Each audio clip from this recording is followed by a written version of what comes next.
هاخدك معايا حجز خماسي بعنوان الكرة في الدماغ. اول حاجة بقى، قبل الماتش بثواني عملت سندوتش فول ومنشن لصاحبك اللي بيحب ياكل قبل الماتش بثواني.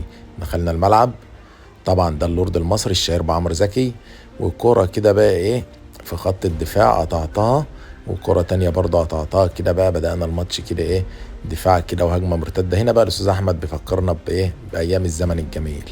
والكرة هي رديت عليه بقى بنفس الكرة بالظبط وبسطها لزميلي. والكرة هنا بقى لفيت وعملتها بقى مع اللورد المصري حاجة كده، عملها لي بالكعب. وزي ما احنا قلنا لكم هنا الفيديو ده بعنوان الكرة بالدماغ. هنا بقى ابو حسن عملها لي كده ايه، حطه بس انا حطيتها بره. وهنا بقى يعني اوريك بقى لمسات بقى، يعني زين الدين زيدان في ايامه، يا سلام، حاجه كده بوش رجل الخارجي اسيست. وهنا بفكرك بابو تريكه التهويشه بتاعته. هنا بقى قطعتها، وانت بتتفرج على الفيديو هتشوف حاجات يعني مش عايز اقول لك، حاجات بقى بترجعك بالزمن الجميل. يعني كرة زي دي في ال 18 وضاعت عادي، يعني كانت بتضيع زمان برضو. هنا اهو جبت جون بقى بطريقة تيكي تاكا، والكرة عملتها لمسة وكملت. يعني اهم حاجة يا جماعة لك ركز في اللمسات. حتى وانا بدافع بص، يعني فان دايك الغلابة، وانا بهاجم السيد حمدي اهو هربت من تحت رجلي. ده تأثير سندوتش الفول.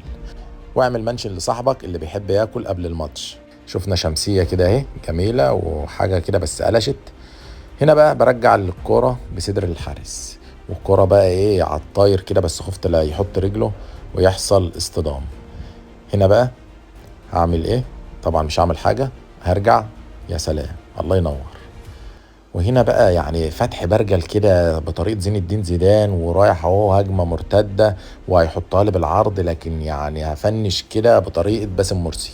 هنا بقى الاستاذ احمد بيقول لك تعالى اهو اما ارجعك بالزمن الجميل بقى، ليت الشباب يعود يوما. اجمل ما في الماتش الكره السهله وغلطه من المدافع.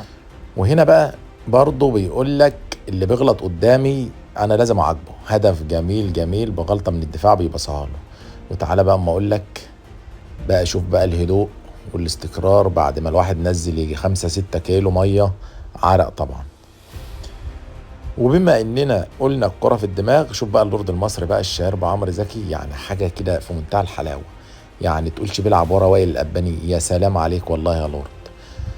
وهنا بقى تغييرة ملعب عالمية، عالمية تغييرة الملعب معروفة يا جماعة. وجات لي كده الراجل بيطلع، استلمتها على صدري والكورة يعني من فوق العارضة. وهنا هنفنش الفيديو بتاعنا بقى بتاكلينج على لمس كتاف. الله ينور، وكان يوم جميل.